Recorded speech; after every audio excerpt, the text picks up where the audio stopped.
Shalom, selamat pagi saudara yang kasih Tuhan. Bersyukur kepada Tuhan, hari ini saya dan saudara masih diberi kesempatan untuk beribadah kepada Tuhan. Kesempatan yang terbaik, bahkan sekali lagi kita bersama-sama dengan keluarga kita mengundang hadirat Tuhan. Tuhan hadir di tengah-tengah keluarga kita masing-masing. Pagi hari ini kita akan belajar firman Tuhan bersama-sama. Tentunya saya dan saudara dikaruniai Tuhan dengan kekuatan dan kesehatan. Kemurahan Tuhan terus dinyatakan atas negeri kita. Berita yang kita dengar, keadaan semakin baik. Para pasien di beberapa kota sudah disembuhkan. Bahkan di kota Magetan dinyatakan clear. Dan tetap kita berjaga-jaga sampai situasi ini menjadi lebih aman. Masa-masa sukar ini akan segera berakhir. Selanjutnya apa yang bisa kita lakukan? Selanjutnya apa yang harus kita lakukan? Selanjutnya apa kata firman Tuhan? Dan mari kita melihat, kalau dalam minggu-minggu terakhir ini, di masa minggu-minggu sengsara, ketika kita bersama-sama merenungkan, mengingat kembali penderitaan Kristus dalam karya penyelamatan bagi saya dan saudara, bagi orang-orang yang ditebus oleh Tuhan, dan bagi orang-orang yang bersedia percaya dan menerima Tuhan sebagai Tuhan dan Juru Selamat satu-satunya. Pagi hari ini sesuai dengan bacaan yang firman Tuhan yang kita baca bersama-sama, saya akan mengulangi dalam Kejadian 26 ayat yang ke-12 dan 13. Tentunya saudara semua bersama dengan keluarga sudah membaca seluruh pasal ini. Kejadian pasal 26 ayat 1 sampai ayat yang ke-35. Tapi saya akan mengulang kembali ayat yang ke-12 sampai dengan ayat yang ke-13. Dikatakan demikian, maka menaburlah Ishak di tanah itu, dan dalam tahun itu juga ia mendapat hasil 100 kali lipat, sebab ia diberkati Tuhan. Dan orang itu menjadi kaya, bahkan kian kaya, sehingga ia menjadi sangat kaya. Saudara bisa mengingat renungan khotbah pada pagi hari ini adalah tetap mekar ketika musim sukar. Saudara-saudara, memang kita mesti mengakui hari-hari ini adalah hari-hari yang sukar. Hari-hari ini hari-hari yang sulit. Hari-hari ini hari-hari banyak masalah. Bahkan banyak orang menjadi putus asa. Ya, baik itu para pengusaha, anak-anak mulai bosen karena mereka tidak bisa sekolah. Bahkan pelayanan pun seringkali membuat hamba-hamba Tuhan juga bertanya-tanya. Tetapi mari kita akan melihat firman Tuhan mengatakan bahwa Tuhan menghendaki orang percaya tetap mekar ketika musim sedang sukar. Seperti yang saya ceritakan tadi, kalau saya dan saudara masa-masa sukar ini tentunya tidak perlu saya ceritakan. Kita mungkin masing-masing bisa bercerita, punya perbendaharaan kata yang cukup banyak untuk menggambarkan kesukaran yang ada. Tapi tuh saudara-saudara, ketika berbicara mekar, itu kalau bunga pada waktu mekar itu adalah waktu yang sangat menarik. Mekar itu artinya dia akan berkembang. Mekar artinya dia akan bertambah. Mekar artinya kita akan mengembang. Masa iya sih di masa-masa sukar bisa mengembang, di masa-masa sukar bisa mekar? Tuhan menghendaki orang percaya tetap mekar ketika musim sedang sukar. Bacaan kita tadi memperlihatkan bahwa saudara-saudara, Ishak itu adalah anak perjanjian, anak yang dijanjikan oleh Tuhan kepada Abraham. Dan ini menjadi tipologi dari Yesus Kristus. Yesus Kristus dalam karya penyelamatan orang percaya. Oleh sebab itu beberapa kisahnya itu menggambarkan kisah dari Yesus Kristus. Dan pagi hari ini bagian yang kita baca, bagian yang akan kita pelajari satu fakta tiba-tiba. Seperti biasa saudara, saya akan menarik alur mundur. Kenapa? Karena kabar yang menggembirakan itu akan membuat kita tertarik. Untuk apa? Tertarik untuk mempelajari lebih dalam lagi. Tentunya di masa-masa seperti ini, kalau saya dan saudara beriman, saya dan saudara punya keyakinan yang teguh, punya keyakinan yang kokoh. Ketika mendengar Ishak menjadi kaya, bahkan kian lama kian kaya, sehingga ia menjadi sangat kaya. Berita ini tentunya menggembirakan, bukan sebaliknya. Kita bisa saja berbicara kontraproduktif. Masa iya? Ishak mempunyai kumpulan kambing domba dan lembu sapi serta banyak anak buah. Pertanyaannya, mengapa? Orang yang cerdas secara rohani, kita akan bertanya, kenapa? Bukan sebaliknya kita mengucapkan, berpikir hal-hal yang kontraproduktif. Kita bertanya mengapa? Kita gali lagi firman Tuhan, kita tarik mundur ke atas. Karena dia diberkati Tuhan, maka menaburlah Ishak.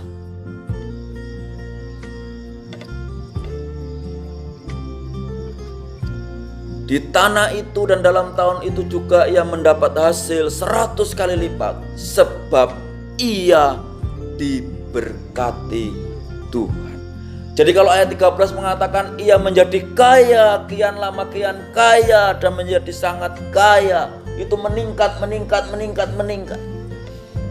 Kenapa bisa dikatakan menjadi sangat kaya? Karena dia memiliki kumpulan kambing domba, itu harta kekayaan pada masa itu.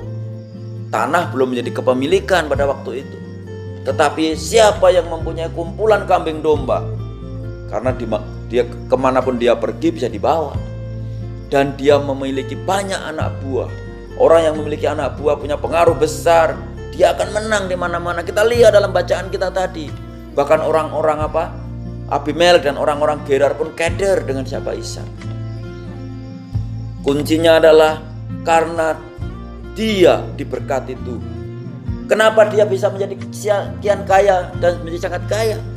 Karena dia mendapat hasil. Nah, ini penting saudara. Orang yang diberkati Tuhan, kita tidak bisa bilang diberkati Tuhan, aku diberkati Tuhan, tetapi dalam pekerjaannya tidak pernah berhasil.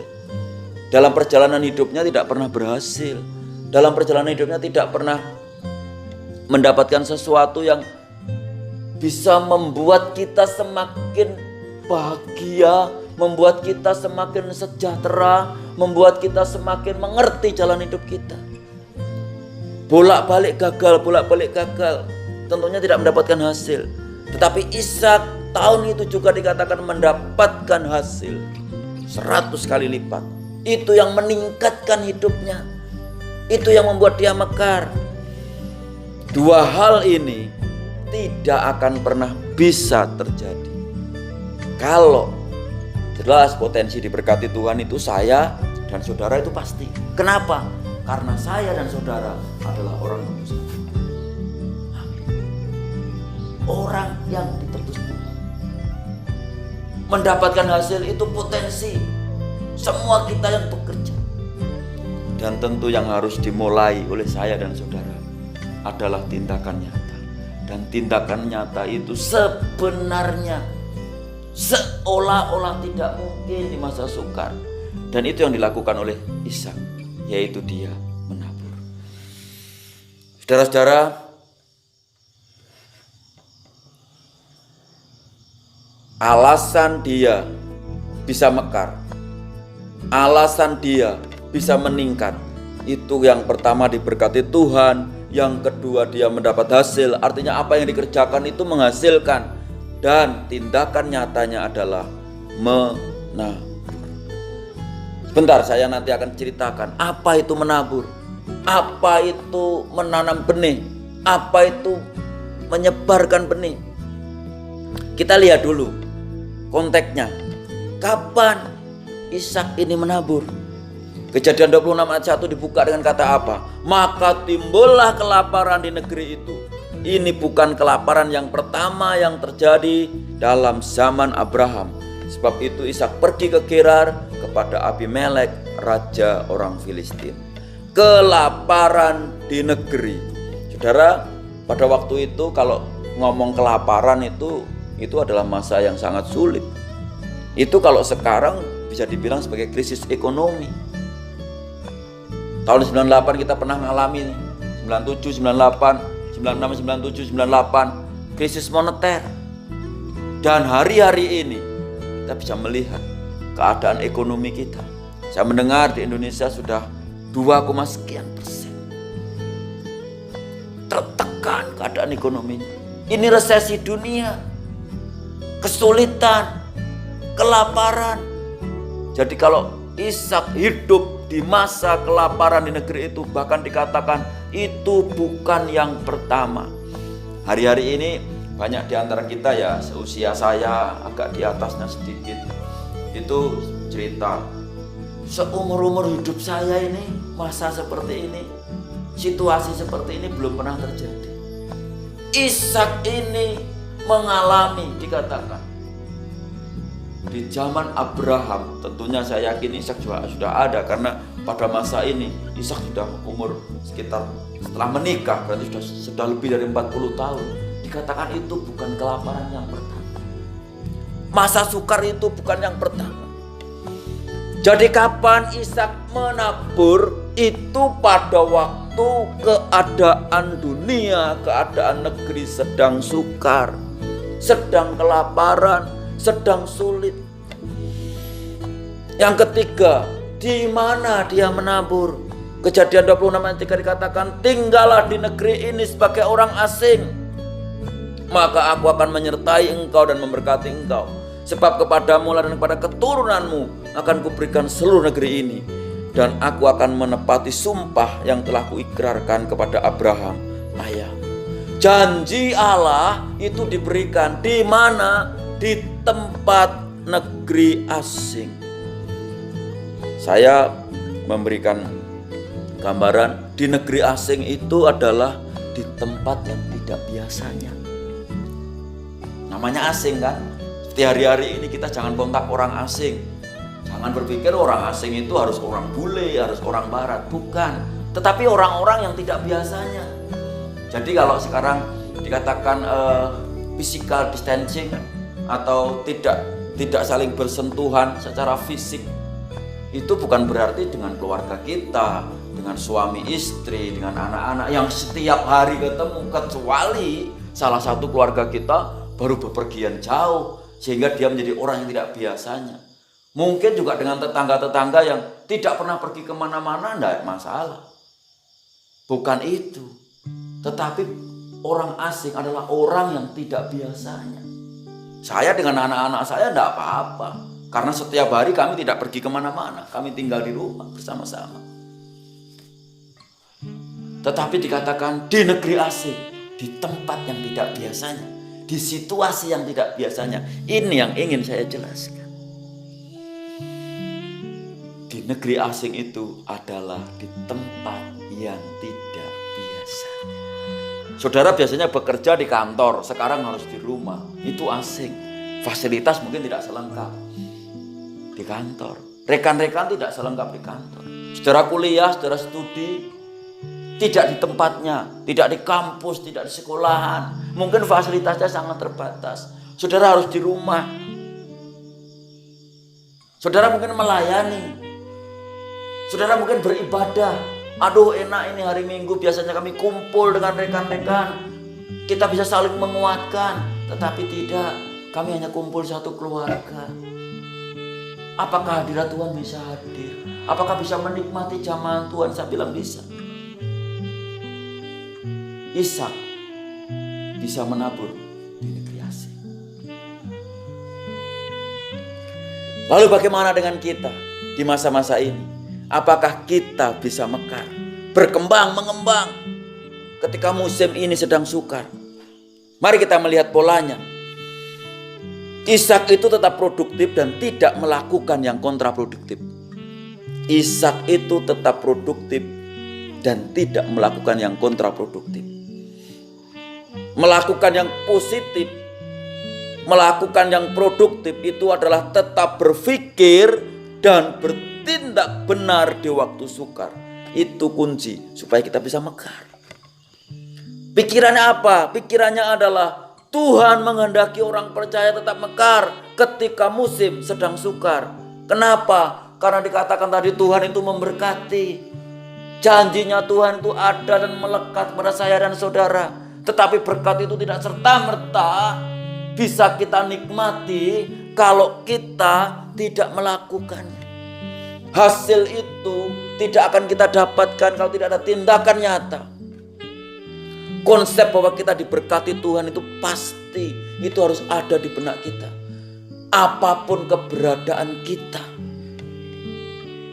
bertindak itu adalah menabur. Teman saya mengingatkan saya, namanya orang menabur itu harus ada lahan, harus ada benih, dan yang paling penting mulai. Kabar gembiranya adalah apa, saudara? Yang namanya menabur itu tidak semua hasil panen. Beberapa waktu yang saya sudah menyampaikan kepada jemaat di tempat kami, jemaat di GBT Pelem, Tuhan yang menyediakan benih dan Tuhan yang menyediakan roti untuk dimakan. Dan saya tanya, mana lebih banyak, roti atau benih? Pasti roti. Benih itu selalu sedikit. Makanya jangan takut kalau menabur sedikit. Yang kedua harus ada lahan. Lahan itu apa? Saya sudah pernah bilang, lahan itu adalah tanah. Tanah itu siapa? Tanah itu adalah manusia. Manusia itu siapa? Itulah sesamamu, orang terdekatmu. Saudara bisa menaburkan sesuatu yang sekecil apapun. Jadi konsep menabur itu harus, ini yang benar. Konsep menabur itu harus dari hal yang kecil bisa menghasilkan besar. Kalau saudara naburnya banyak tapi hasilnya sedikit, itu namanya rugi. Itu namanya tidak ada hasil. Jadi tidak apa-apa, hal terkecil apapun yang bisa engkau lakukan untuk sesamamu, untuk anggota keluargamu, untuk tetanggamu, untuk sesama jemaat seiman, itu sangat berdampak besar bagi dirimu dan bagi orang lain. Makanya saya beberapa waktu saya sampaikan, kita harus tetap jaga solidaritas dan soliditas. Solidaritas dan soliditas. Artinya apa? Kepekaan secara sosial. Menabur itu adalah memberikan sesuatu dari hidup kita.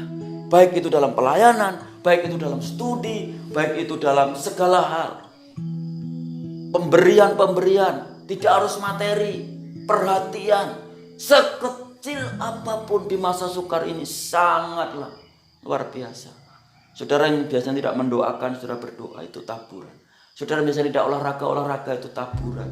Saudara biasanya tidak hidup tertib, sekarang hidup tertib, itu taburan yang akan membuat kita tetap berkembang. Saudara juga akan memiliki ide-ide kreatif dalam usaha-usaha saudara. Ide-ide kreatif dalam pelayanan saudara. Ide-ide kreatif dalam studi saudara. Hal-hal yang mungkin tidak biasanya saudara lakukan. Dan itu menjadi taburan, itu menjadi benih yang ditaburkan sekarang. Contoh saja, hal kecil. Misalkan saudara belajar studi yang biasanya tidak membuka web, tidak browsing, tidak membuka internet, saudara mulai sekarang. Dan saudara mulai ahli, mulai mengerti. Saudara yang biasanya ibadah, tidak pernah membaca Alkitab sendiri, saudara mulai membaca Alkitab, itu taburan. Saudara yang biasanya tidak peduli tetangga sebelah itu makan atau tidak, saudara memberi sekarang dalam situasi sulit seperti ini. Banyak hal yang berharga sekecil apapun, dan itu menjadi taburan kepekaan sosial kita dalam segala kehidupan kita.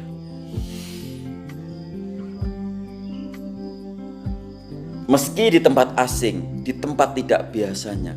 Saya ulangi tadi, saudara mungkin tidak di pasar, saudara tidak di kantor, saudara tidak di sekolah, saudara tidak di gereja, di tempat ibadah.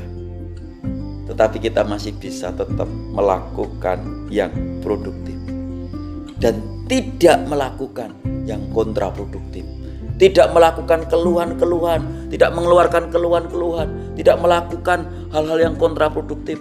Ya mumpung di rumah tak rebahan saja. Tidak, justru kita diberikan hikmat oleh Tuhan. Ingat, pikiran kita harus diisi. Apapun yang terjadi, Tuhan tuh memberkati kita. Tuhan akan memberikan hasil kepada kita. Lalu apa yang bisa saya kerjakan? Sekecil apapun, itu akan memberikan dampak luar biasa. Mulai menabur, tindakan-tindakan nyata kita bisa mengembangkan sekali lagi solidaritas kita dengan keluarga kita, dengan jemaat, dengan tetangga kanan kiri kita, dengan masyarakat, dengan pemerintahan kita. Hal-hal sekecil apapun kita taburkan untuk kesehatan, untuk keselamatan, untuk hal-hal yang besar yang kita tunggu-tunggu di dalam Tuhan. Tuhan menghendaki saya dan saudara tetap mekar di masa-masa sukar ini. Tuhan memberkati, tetap berjuang, tetap jaga kesehatan, dan yakin kita nantikan masa-masa yang akan datang. Kita boleh bersama-sama kembali merayakan ibadah bersama-sama. Itu adalah kemenangan kita. Bahkan kita rindu nanti di ibadah Jumat Agung maupun ibadah Paskah, keadaan bisa pulih kembali dan kita akan bisa nikmati betapa luar biasanya Tuhan. Tuhan memberkati kita semua. Shalom.